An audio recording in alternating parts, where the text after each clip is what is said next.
Ilikuwa tarehe 8. Ilikuwa muda wa saa 4. Tarehe 18.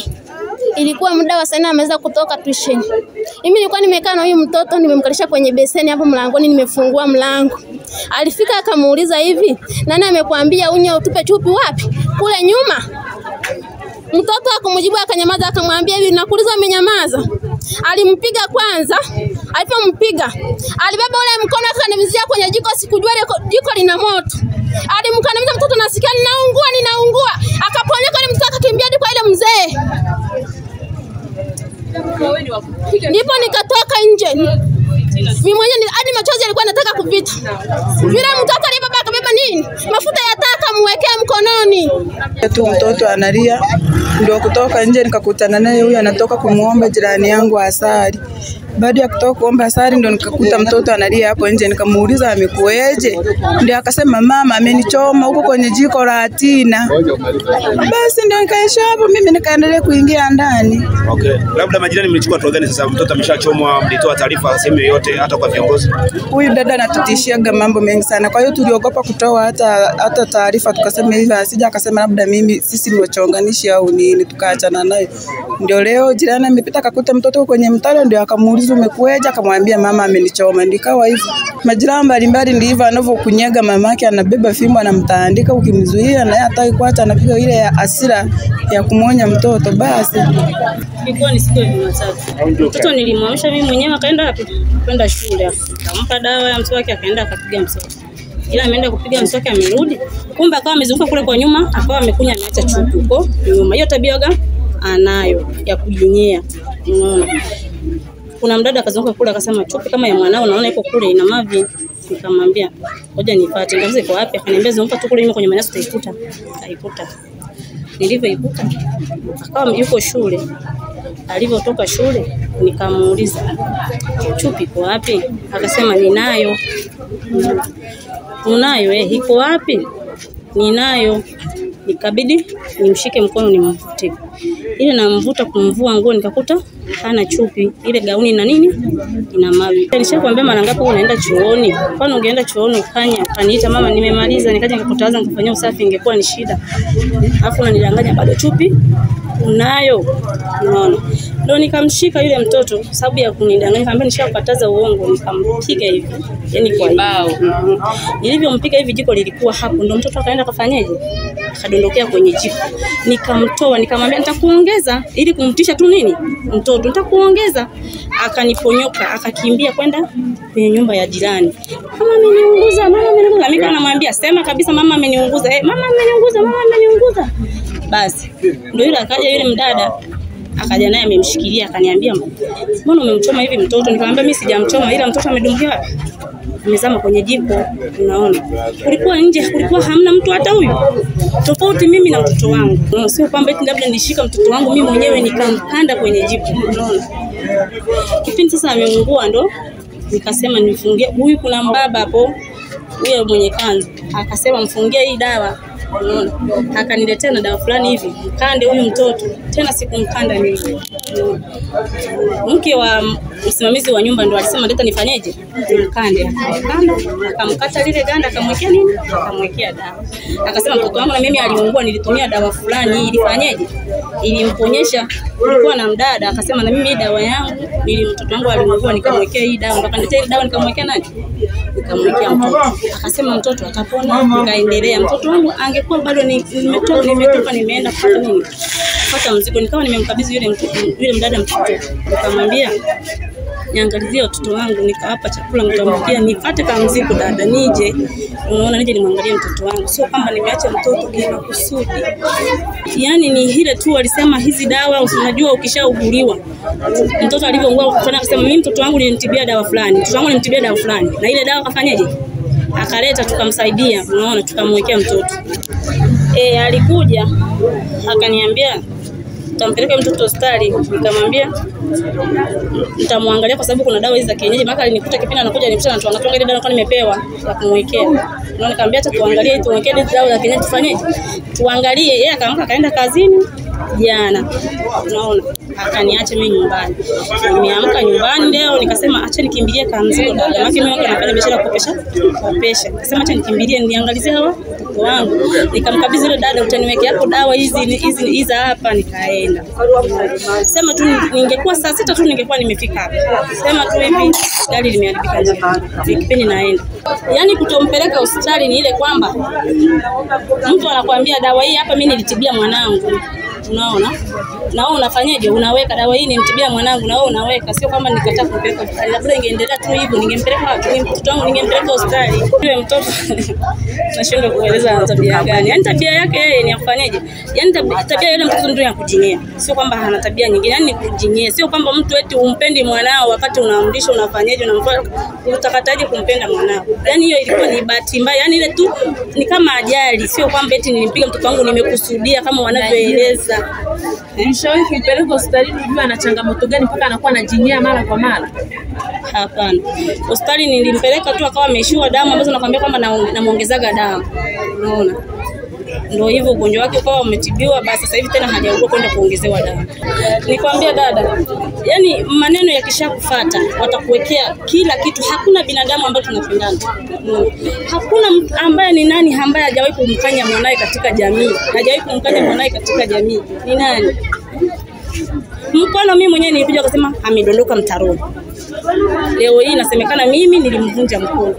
Alivyokuanguka hivi nikamwambia nitakuongezea, yani ile kitendo nitakuongezea. Ndio akaniponyoka akakimbia. Akakimbia kwenda kwa yule mama, nikamwambia njoo, akakimbia kwenda kwa yule, nikamwambia akamwambia mama amenichoma, nikamwambia huo unasema mama amenichoma. Unaona? Anasema tu mama amenichoma. Naitwa Alex Malima, ni mjumbe wa serikali ya mtaa. Nilipigiwa simu majira ya saa 1 asubuhi na wananzengo. Ndipo nilipofika pale nikabaini ile mtoto, nikakuta amepigwa, ameunguzwa mkono. Ndio nikafika nikauliza wapangaji wa pale na majirani, kaambia kwa nini kwa amtoe taarifa, wakasema huyu mama ni mkali. Atakaye sema taarifa zake nadhani atatukanwa kwenye ile mji atakaa.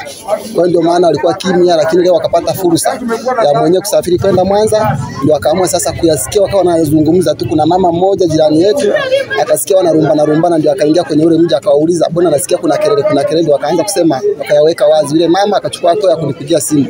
Ndio nikafika pale, nilipofika nikakuta ile tukio, nikamchukua kumleta ofisi ya mtaa. Kabla sijamfikisha hapa nilimpigia mama mzazi simu.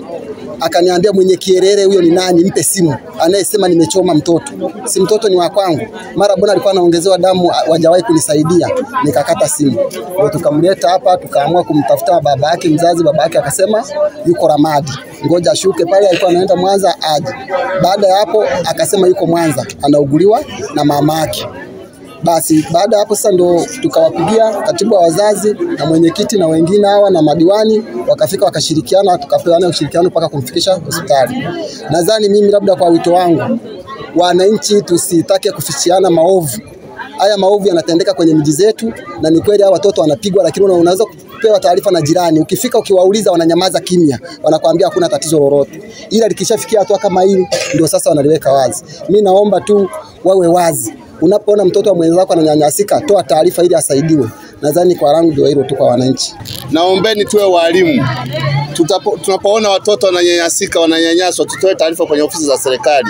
Huyu mtoto asingetokea taarifa, angeendea kuumia, katika mkono. Viongozi wa wilaya wako hapa, wameshughulika tangu asubuhi, amefanywa operation kule hospitalini. Mtoto ana hali mbaya. Mama amepewa hela na baba, lakini hakuchukua jukumu la kumpeleka hospitalini kwa sababu anakifahamu alichokifanya. Kwa sababu kule hospitalini angeomba PF3 ahojiwe, ndio maana ameamua kutomfanya. Wewe kweli mtoto kama huyo utamwacha uende kufanya biashara, kununua biashara Mwanza? Kwa hiyo naombeni wana mapinduzi tuwe na umoja kwa ajili ya kufichua maovu wanaonyanyasika akina mama na watoto na wazee. Tutoe taarifa. Kitendo kama hiki kama serikali ya mtaa Mapinduzi haijatufurahisha na tunaikemea. Na huyu mama taarifa zinavyoonyeka kwamba anamwazibu mara kwa mara mtoto mpaka kuja kufika maalama kwenye mapaja ya kudumu, ina maana yale atazeeka nayo. Ina maana ni maonyo makali ambayo ameyafanyia, amemtendea huyo mtoto unyanyasaji. Kwa sababu kama ni fimbo wao tunachapa, lakini hazionyeshi. Lakini mpaka sasa katibu wa wilaya ameona makovu yote, ina maana ya siku nyingi ambayo mtoto huyo atazeeka nayo. amemfanyia alama mbaya. Kwa hiyo tuyakemee hayo. Hatua inayofuata, jalada limeshafunguliwa polisi na sasa hivi tunamchukua kumpeleka polisi kwa ajili ya kukabiliana na madhara aliyoyafanya. Hatutamwacha, inabidi aende kule kwenye vyombo vya sheria, ndio wanaotafasiri sheria huko. Watatafasiri tutavikazi vyombo vya dola. Jamani, mimi kama mama, kwa majina yangu naitwa Rusia John Tabuse, ndiye katibu wa umoja wa wazazi wa Chama cha Mapinduzi wilaya yetu ya Bunda. Toka asubuhi tuko hapa Mapinduzi kwa ajili ya tukio ambalo limetokea, tukio la kusikitisha kabisa, matukio ambayo tunayasikia mikoani, lakini leo limetutokea kwenye jamii yetu hapa tawi la Mapinduzi. Lakini nichukue fursa hii kuongea na nyinyi kina mama. Kina mama, kila siku tunaambiwa, kila siku tunapata semina.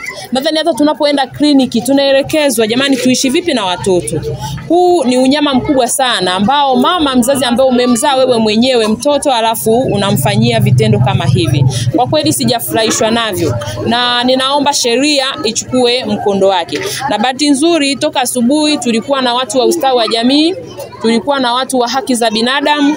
Hii yote tumeshirikiana toka asubuhi, tumempeleka mtoto yule hospitali, amepata matibabu na sasa yuko kwa katibu wangu wazazi wa tawi, na huyu mama aende kituo cha polisi akatoe maelezo na baadaye hatua stahiki zitafata. Lakini kina mama, kama alivyosema mwenyekiti wa mtaa, tupeane ushirikiano. Jamii hii ya Mapinduzi tupeane ushirikiano, kwa sababu mtoto huyu leo amesaidiwa na jirani, ndo kamkuta mtaloni, mkono ameushikilia hivi, yani mkono haunyoki, ndo akachukua jukumu la kufanya nini, la kumleta ofisini. Kwa hiyo ni waombeni na nyinyi. Lakini hata majirani, mtoto huyu mmekaa naye takribani wiki nzima, kuanzia Jumatatu mpaka leo Ijumaa. Mtoto huyu mkono yawezekana ungeoza, kwa sababu kule madaktari wanasema ule mkono yawezekana ungeoza, kwa sababu dawa zinazowekwa pale kovu ile ni kubwa sana, na zinawekwa dawa za kienyeji hazijulikani ni dawa gani. Kuona nyinyi majirani ambao mlikuwa mnaishi naye, mlipaswa kuchukua hatua za haraka. Lakini kwa sababu mlikuwa mnaficha, uwezekana jambo lenu ni moja, huyu mtoto, lakini pia imeonekana ana makovu mengi sana kwenye mwili wake. Na mama pia nimpe ushauri, kwa sababu mtoto wake ana tatizo la kujinyea. Lazima mpeleke hospitali abaini ni nini kinachosababisha mtoto huyu anakuwa anajinyea mara kwa mara. Pengine ana mvurugo wa tumbo, pengine ana miba iliyokomaa. Kwa hiyo lazima ajue changamoto inayomkabili mtoto wake na sio kumpiga kila mara. Mara mtoto yule ana makovu, na baadhi ya majirani inasemekana kwamba aliwahi kumpiga mpaka akamtegua mkono. Kwa hiyo inaonekana ni staili zake za maisha ambayo anaishi na familia yake. Lakini kama mlivyosikia hapa, baba yake na mtoto alitoa fedha, mtoto apelekwe hospitali, lakini fedha haikutolewa. Matokeo yake mama yeye ameamka asubuhi akaendelea na majukumu yake. Kwa toka asubuhi tumehangaika na yule mtoto, mama hakuonekana, baba hakuonekana, na mama amekuja kurudi jioni hii. Kwa hiyo niwaombe sana wana Mapinduzi, tushirikiane, tushikamane kwa matukio kama haya. Leo natokea hapa, kesho tatokea kwa mwingine. Kwa hiyo tusifiche ndugu zangu. Asanteni sana.